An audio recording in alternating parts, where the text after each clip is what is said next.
and welcome back to the In the Hunt podcast. My name is Jake Mendel, and I'm joined by the one, the only, Matthew Cannata. How are you doing tonight, man?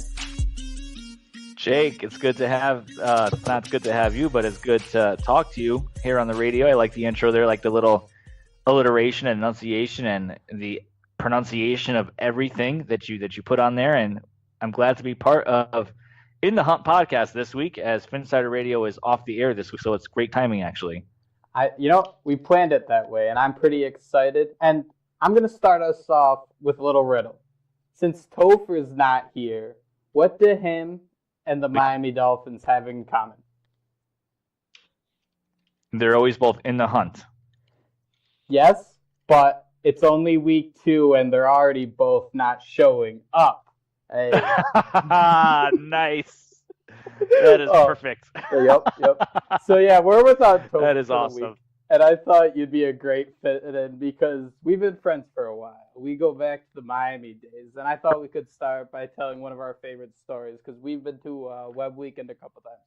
So I was wondering if you want to share everyone, how scared did we make Ryan Tannehill? Okay, so I didn't really realize we made him scared until after the fact when you guys started talking all that junk about it. So we were, where were we? I think we were coming from the lobby, or we were coming from somewhere after eating. We just ate and Papa John's. The Dolphins bought us Papa We ate Papa John's. They set up these plastic tables for us in the main lobby. I don't want to say ghettoest things. It was very nice of them, but pretty much the ghettoest setup you could possibly have, with the Papa John's, like 50 pizza boxes just stacked up by the windowsill, and all the dressings and ranch and plastic tables and just chairs lined up all over the main lobby. Anyways, the Dolphins were finishing their team meeting in the auditorium, which is right by the main lobby, right off of the main lobby. It's literally like 10 steps away. So they kept us out there until obviously they were finished up with their meeting. And then we walked in once the meeting was done. And we, me, you, Jake, and Kathy, I think, was with us. Yep. And a few other people. I forget who else. I think Ryan Winters was there too. We all walk up to the front row because obviously we want to get as close as possible. This was the night that we were going to meet some alumni. We were going to meet the executives, Tom Garfinkel, Mike Tannenbaum, Coach Campbell. It was when we went, right? Coach Campbell was the interim head coach at that time. And so we wanted to be up close, so we ran to the front row. And literally, as we're sitting down, Ryan Tannehill walks back in the room because he forgot his playbook on the table right in front of us. And I said, "Hey, what's up, Ryan?" Like we've been best friends forever. And Ryan just gave me the craziest look that you will ever see. You see Adam Gase's bug eyes sometimes. You see his crazy looks. You see the Joe Philbin looks and the memes out there. But if we could have gotten a picture of Ryan Tannehill just staring at me, like, who the hell are you? Who are you talking to? And I don't know you like that. It would have been great. It would have been all over the internet. So yeah, I forget about that story sometimes until you remind me about it. But that was great. And I remember Kathy just being so upset that she didn't get a picture with him or of him because it just happened all so quickly. And I don't think any of us knew what to do. I think Kathy did get a picture as he was running away. And I think based on the looks, he was literally running away, right? Yep, he was running away. And I think the one thing we learned, as many defenders in the NFL learned, that Tannehill can escape pressure. He got right out of that pocket. He ran away so fast, and we had no idea what to do. But no, not. Kind of to stay on Tannehill for a minute, have you looked at this year's Madden Rankings? I did see them come through on Twitter the other day, yes. How do you feel? I mean, Tannehill, not even in the top 10. I mean, we played some Madden games back in the day, 3 a.m. for $20 a game. How are you feeling? You want to tell them that? Do you want to tell the Madden story that we had? Oh, all right. Long story short. Well, so this is probably your second or third game. We're all into it. We're riled up. I mean, you need some sort of weird type of energy to be up still playing Madden at 3 a.m. after the age of 19. Yeah. Or without boatloads of Mountain Dew. So we're playing, and I think I got out to a pretty quick lead, and then you came storming back, if I remember correctly. Yeah. And then Yep. Mm-hmm. I think you're going to have to tell it from here because I know how I won it, but I feel like I'm going to be missing a few pieces. Okay, so yeah, Jake was right. He was kicking my butt the entire time. I come back at towards the end of the game, and and then I think I scored the go-ahead touchdown, or at least the tying touchdown. So yeah, I did score the tying touchdown. There were a few minutes left in the game. I'm thinking, okay, worst case scenario, we go into overtime here. There's no way, because I had figured Jake out by this time. At halftime, I figured him out. I figured out how to stop his offense. I rearranged my defense. I readjusted. I'm like basically Matt Burke, but not Matt Burke because he didn't adjust at all. So just call me the Bill Belichick of Madden at this point here, and I'm just shutting his offense down, and I'm scoring points to catch up. And so finally, I come back, I tie up the game, and I think there's a minute or two left. I know he's not coming back to score, and then all of a sudden he comes back to score. I'm sorry, no, I said that wrong. I went ahead by seven. Yes, Yep. I went A ahead by 2-point seven. That's why the conversion. worst case scenario was overtime. Yes, that's why the worst case scenario was overtime. So I go up by 7, and I'm thinking worst case scenario, we're going into overtime. Jake comes up the field, he scores somehow, some miraculous way. Then I'm like, all right, we're going to go into overtime. But I think we were just all exhausted at this point. We just wanted the game to end. And then I see Jake setting up for the damn 2-point conversion. Jake sets up for the 2-point conversion and succeeds in executing it and wins the game. And I think I just looked at you and kind of threw my controller right at your feet, and I was just done with you at that point. That was time for bed. But yeah, I was kicking your butt in that half, and I thought there was no way I was going to lose that game at that point. And then you just come back and win. But anyways, Ryan Tannehill, Madden. So he's not in the top 10, and the number 10 guy is Deshaun Watson at ranking 78. So we don't know. I don't think they released the actual grade for Tannehill, right? No, the grade's not out for him yet. Right. So they just gave the top 10 for each team. And then the top ranked quarterbacks, obviously Aaron Rodgers at the top with 99, Tom Brady following 97. Deshaun Watson towards the end of that list. We got 1, 2, 3, 4, 5, 6, 7, 8, 9, 10, 11, 12, 13. Actually, Deshaun Watson's number 13. Let me see if I got that right. 1, 2, 3, 4, 5, 6, 7, 8, 9, 10, 11, 12. Yeah, Deshaun Watson's 13th ranked at 78. So where is Tannehill in there? He's probably in the low 70s. I mean, as much as we love the Miami Dolphins and as much as homers that we want to be, I mean, look at reality here. The dude is coming off 2 ACL injuries, 2 consecutive ACL injuries. Before Adam Gase, he was literally mediocre in the hunt, exactly what this show is all about.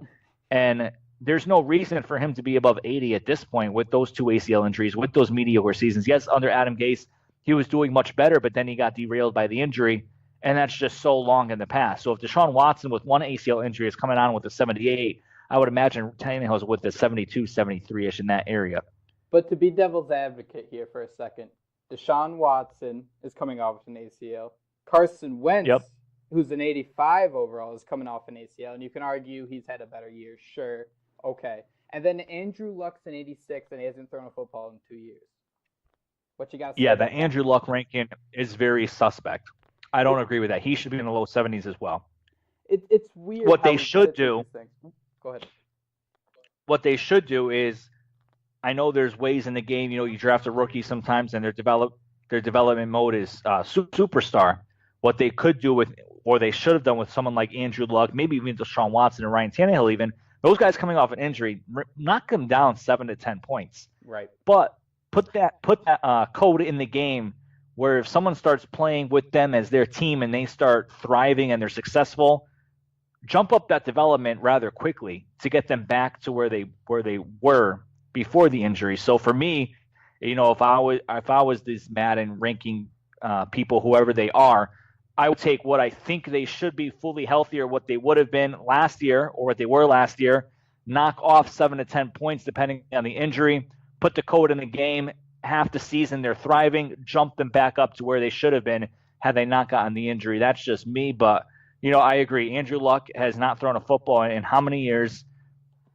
No one knows if he's going to return to full form or not. So for him to be at 86, I think that's rather ridiculous. Yes.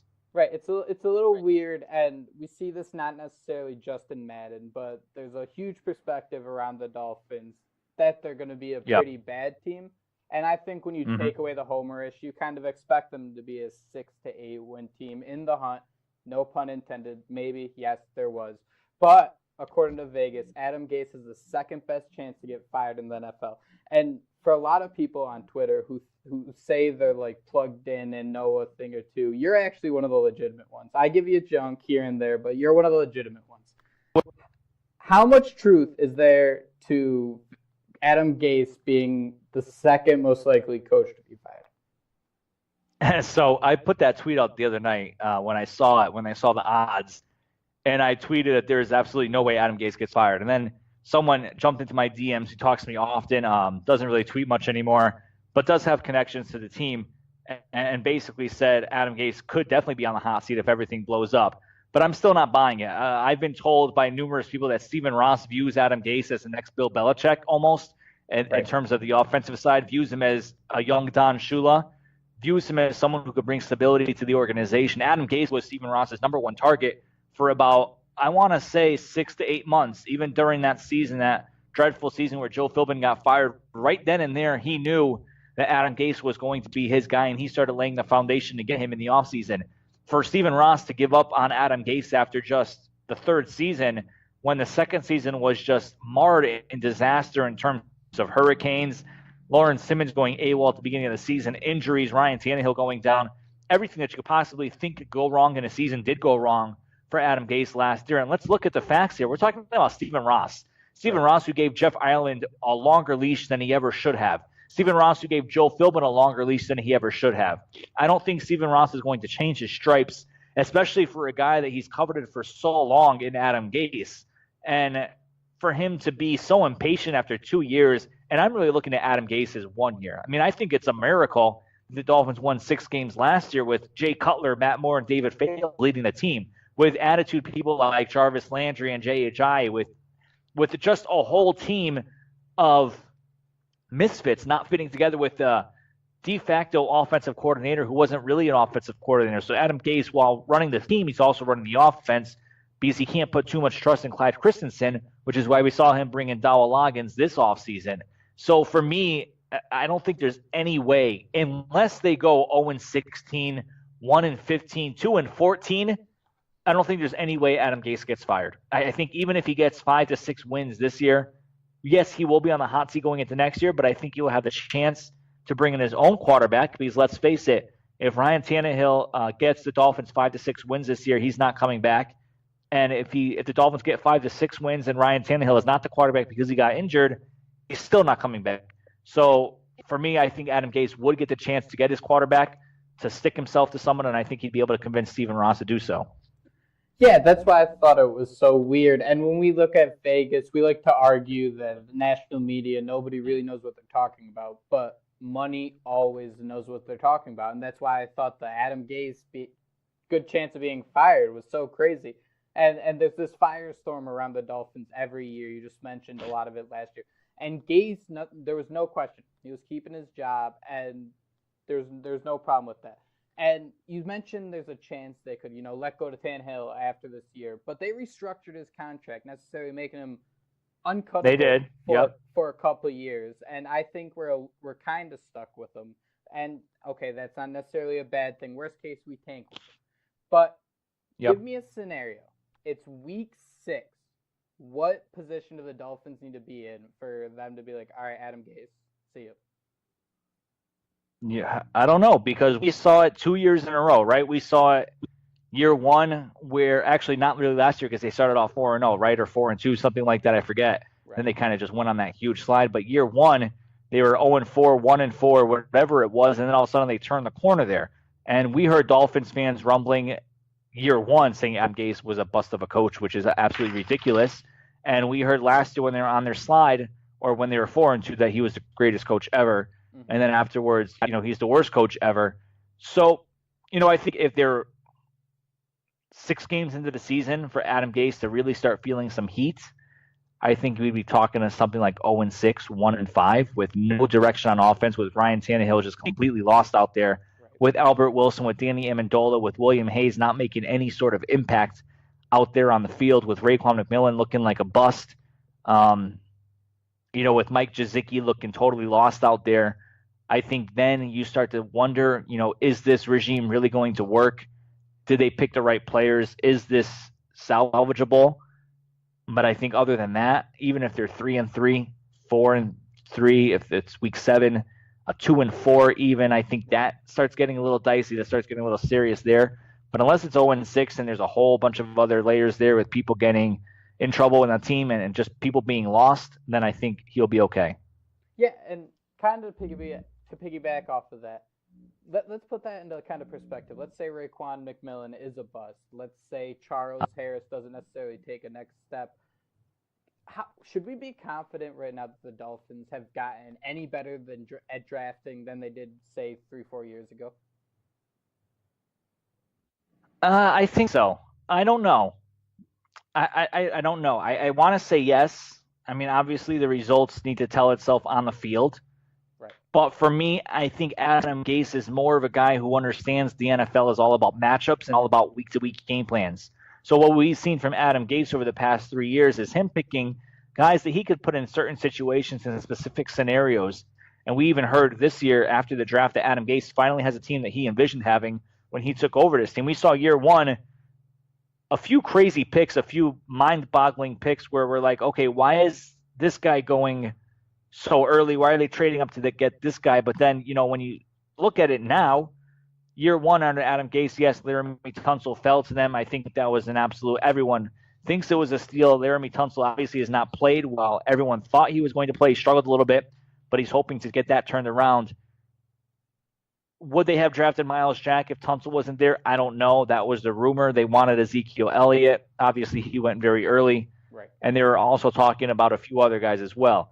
But, then you look at Xavier Howard, like, okay, why are they trading up to get him? And then he has that really rough first season, and even this year, really rough half season. Like, okay, they made a mistake there, but then he excels. And then he excels because he was playing press man coverage. And then you start to say, okay, maybe they do have an idea. You look at this year's draft, especially Mike Gesicki in the second round, great talent. You look at Minkah Fitzpatrick. You look at guys like Jerome Baker, who's going to go on the field and pass situations where he can cover that tight end or running back. You look at guys like Balaj, the running back who they picked, who can do everything out of the backfield and spell Frank Gore and Kenyon Drake. Right. So for me, Adam Gase, I think, gets it, that it's matchup. And I think Joel Philbin got this in his sense too. Joel Philbin understood that it was a matchup-based game, that you had to fight fire with fire. But what Joel Philbin did was this. He went with all speed. Mm-hmm. He didn't go with the big people. He didn't go with the typical Parcells prototype that Mike Tannenbaum and Adam Gase like to follow, and even Chris Greer.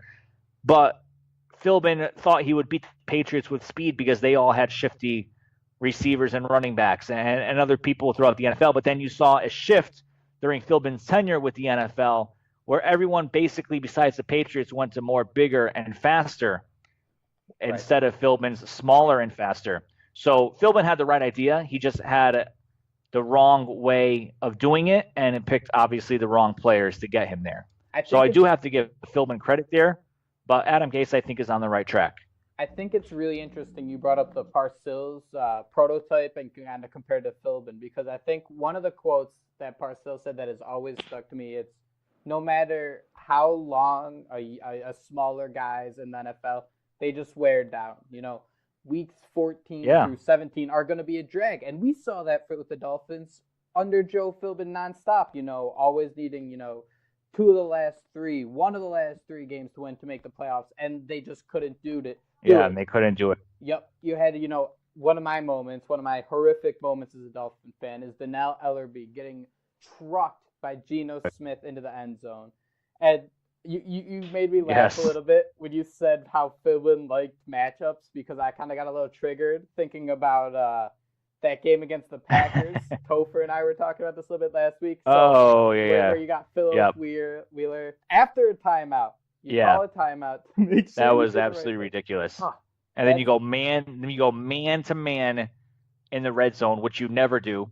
And then especially put a linebacker on the outside receiver, which is another big no-no. It was incredible. It is. There's just some stuff that you have to watch again to be like, did that actually happen? Is that real? Because the same thing, the stuff you're in awe about how horrible they are, they have those great games. Daniel Thomas went over 100 yards once. Brian Hartline with 200. And everyone thought Daniel Thomas was the man at that point. Yep.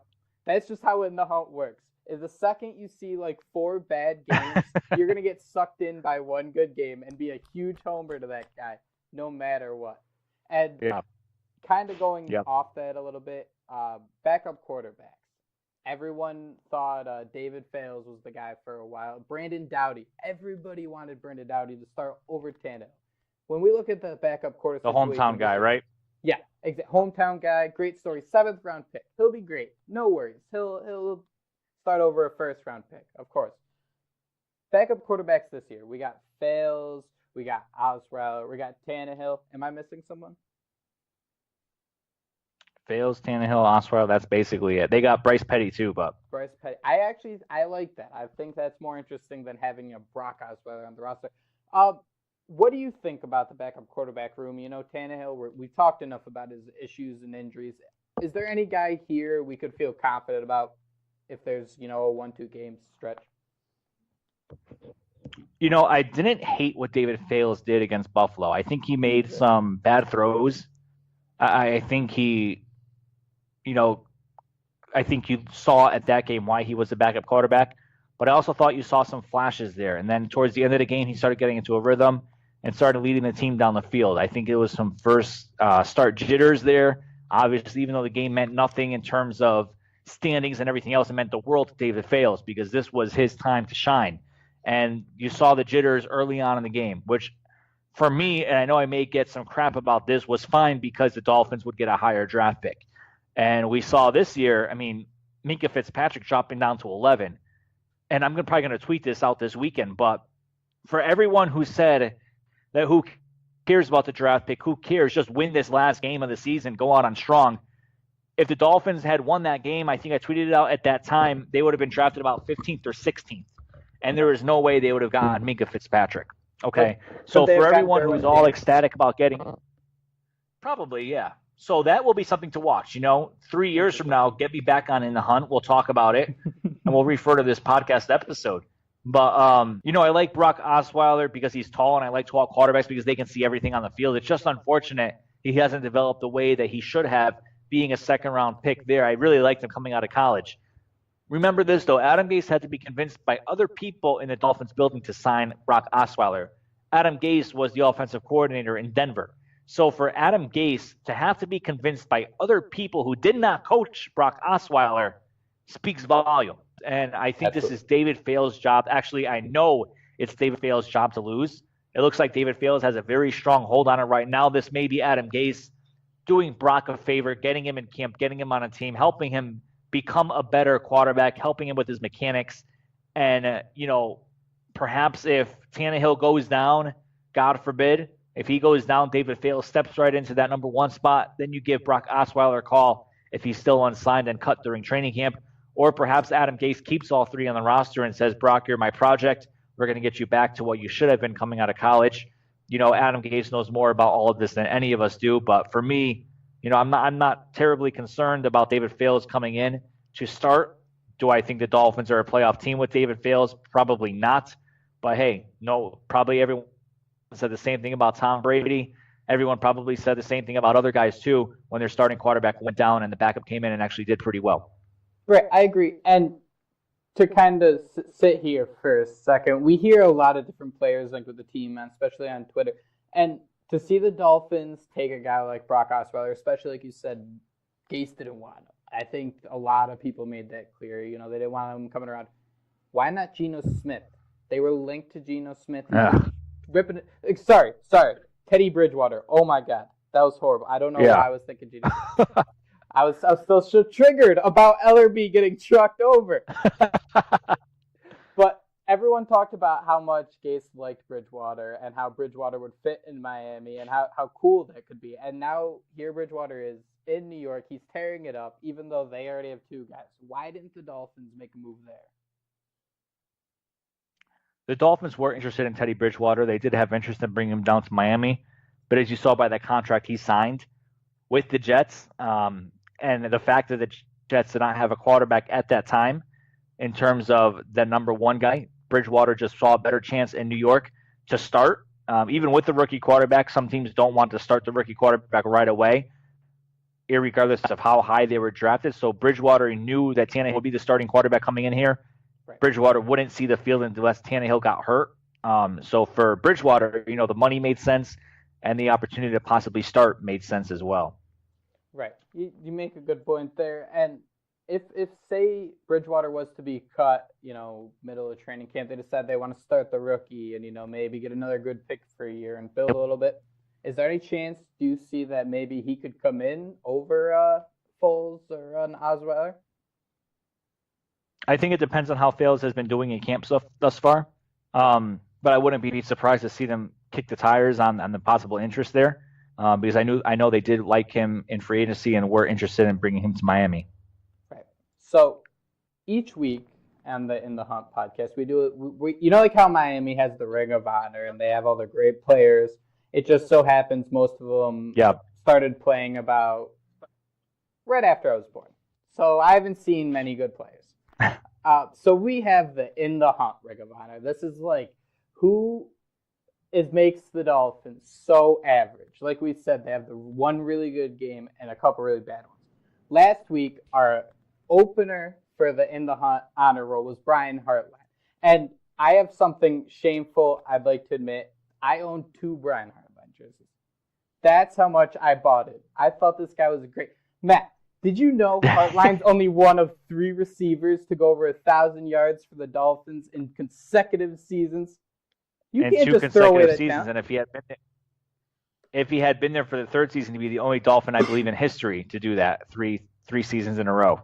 Right, and he goes to Cleveland and disappears, and that just shows how I spent so much time sitting on Twitter defending this guy, and got 2 jerseys. We talked about this on Phinsider Radio last week too, though. We said, name anyone who's gone on, a wide receiver who's gone on after Miami and has had the same success here. Brian Hartline, no. Mike Wallace, no. Obviously, Mike Wallace was dynamite in Pittsburgh, but even going to Baltimore from Miami, he hasn't done what he did in Pittsburgh. You look at Charles Clay, had his best season ever in Miami, and now he went to Buffalo and has basically disappeared, except a few games here and there. But no receiver or tight end has gone on from Miami and done greater things elsewhere. So is it Ryan Tannehill? Who knows? We'll have to see what happens to Jarvis Landry. I'm pretty excited for that. I am so excited to see him blow up when Cleveland loses their first 3 games. But I think Hartline's incredibly deserving of the first week award. And I was wondering, do you have a nomination for week 2, someone who fits this mold? I was thinking about this because I saw it on the rundown sheet. Does it have to be a current player or a former player? It could, or either one. Either one. Any player who fits this, and then we'll let the community decide. So I have to pick one. So you said Sean Smith. Yep, I'm going Sean Smith this week. Something about the way when a quarterback would overthrow a wide receiver by like 10 yards and Sean Smith would be beat by like 5 yards and the ball would fall incomplete and he'd just throw his hands in there like, yep, that was me. I had everything to do with that. And it just kills me every time that he just fit this mold of, wow, I can make someone else looking bad make me look really good. Yeah. I'm going to go with Daniel Thomas. I think Daniel Thomas is a good pick here because you saw flashes of him, just like we said earlier. We saw flashes of him. We saw him burst out on the scene a few times. He gets cut by the Dolphins, goes out elsewhere, has limited success, but some success, comes back to Miami for a second stint, goes elsewhere, has some limited success. But I think Daniel Thomas is the perfect example of mediocrity. The fumbles, it always seemed, he'd put together a couple carries, like 7 yards, 8 yards, 6 yards, and then fumble. Game over. He's not doing anything else for the rest of the game. And Daniel Thomas. Yep. Do you remember, I think it was 2014, there was times where it was him and Lamar Miller, and both of them would average like less than 2.3 yards a carry? Do you remember? Like, I think it was like yes. Baltimore. I couldn't believe this. Like Lamar Miller, Four carries, 6 yards, 1.7 average. Thomas, 5 for 8. I just couldn't believe that no one could break out. No one could fall forward. And I think that just attributes how bad the line was too, but I like the choice. I think we have a really good debate here. And I won week 1. Yeah. And I think you're taking Topher's spot here. So if you lose, you don't lose. It's Topher that loses. And Topher It's Topher that loses. Okay. No pressure on me. Topher always loses. He's like He's the Miami loses, I'm when Miami wins, and we make In the Hunt. That's how it works here. So when we do the show too, we promised we're gonna read all the reviews that we get, and we got 2 so far. We got these big numbers, and I'm gonna read them as if I'm in my shoes, and you gotta respond how you think Topher would respond. Okay? So the first one we have here is just fins up with 3 claps. You know, that makes me feel pretty good. I think we're fins up. I think we're doing pretty good. Fins down if we're being honest. But, and then we have one more review. Are you ready for this one? Yeah. It goes, no thanks. I'm ready. From Riz and Spoon. And the comment goes, oh, Spoon. Would listen to Mendel, but not the other person. Wow. I feel wow. Topher, you know what? I wouldn't listen to Topher either. I got to be honest with you. I'm not even gonna pretend to be Topher here. I'm just gonna be straight up speak. I'd rather listen to Jake than Topher all day long. Ooh, yep. There it is. And together we make In the Hunt. Some you like, some you don't. And one last debate. We had a little discussion, Topher and I. Do you think you count as our first guest right now?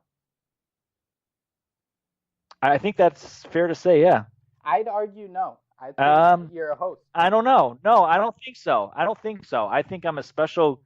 I think I'm the first special co-host, or special co-host. But in terms of a guest, no. I think a guest comes down for 10 minutes, 10, 15 minutes, does their little thing, and then gets off the air, and then you guys continue with the show. So that's not me this week. I am co-hosting with you in place of Topher because he's doing who knows what out there gallivanting. Yeah, I would say I would agree with you. I'm a special co-host, not a special guest. But you know what that means then?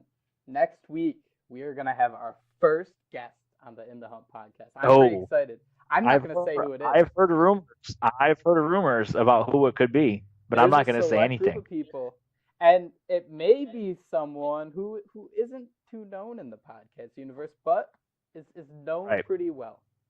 When they see the name, their heads are gonna go, huh. They're going to be excited. And, you know, Matt, from the bottom of my heart, from intern to boss, thanks for co-hosting this podcast with me. This has been a lot of fun. I'd love to have you back, even as a guest, even as a co-host. Screw Topher. We'd be able to do it. Just kidding. But thank you so much. You said the word intern. Can we talk about this real quick before you wrap up? Oh, absolutely. Let's do it. Yeah. So Jake is an intern. So I do public relations for a very large school district in Connecticut called the Consolidated School District of New Britain. We have over 10,000 students, 19 schools, 1,400 staff. And Jake has been interning with me since June 1st, he and 2 others. And we've been having a great time, Jake. You've been managing social media a bit, doing some press releases, doing some feature stories, fooling around with some graphics here and there. But really, your biggest task thus far was our graduation. We had over 500 graduates there the other day, this past Tuesday, and Jake was manning the Snapchat feed, did a killer job on it. We crushed our numbers from last year. So Jake is off to a good start so far. He has 1.5 more months to go. So we'll see how he finishes. Knowing anything, since he's a Dolphins fan, he'll start off strong and flounder towards the end, but we're just going to have to wait to see how that goes. I thought we were a spoiler-free podcast here, Matt. You're not supposed to blow my spot up like that. You're not supposed to tell my boss that I'm not going to do any work. That isn't fair. But, like I was saying, it's been a lot of fun. It's been fun with you these 30 minutes, but the internship's been a lot of fun too. Overall, I'm probably going to be sick of you by football season, but that's just the way it works around here, and we just deal with it. You can find us on iTunes, Google Play, Podbean, anywhere you want to listen to us, we'll be there just for you. Remember, follow us on Twitter. We got Phinsider Radio, I believe. Is that your app? Phinsider Radio. My at is at Cannata NFL. So Cannata NFL. I do a show called Phinsider Radio. We do it every week. This week we're off though, but we'll be back next week. Look for it towards the later part of the week. I think, everyone's really got to check that. I assume most people listen to that, but like I said, Matt's one of the most plugged-in guys. He's joined by 2 very funny guys in Houts and Sutton.